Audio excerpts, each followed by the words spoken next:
Have you ever felt like you were somewhere where you were praying and you were seeking God and there was no answer to that prayer, and you just kept praying and praying, and it seemed like your prayers were so far away and weren't getting answered?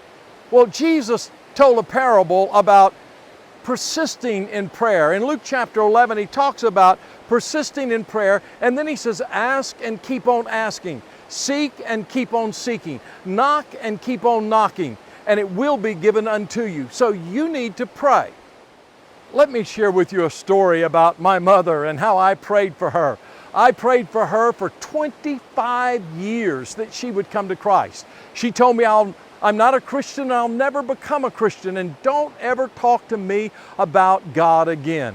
So what do you do when you cannot talk to your own mother about God? I'll tell you what I did.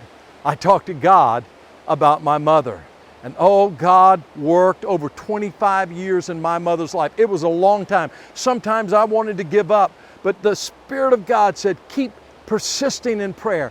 And as I persisted, God not only did something in my mother, God did something in me. For you see, the purpose of persisting in prayer is not to change God's mind, it's to change our lives. As I prayed for my mom, the Lord showed me things in my life that weren't pleasing to Him, things in which I had failed my mother, and God spoke to my heart and said, you've been an ungrateful son. And I called my mother and I asked my mother to forgive me, and do you know what happened? There was a breakthrough. Now, she didn't come to Christ at that time, but she began to let me talk to her about Jesus, and our relationship changed, and God began to work in our relationship. And then one day, my mother called me on the phone and said, Sammy, I need God. I need Jesus. I need help. And I prayed with my mother right there on the phone, and she gave her heart to Christ.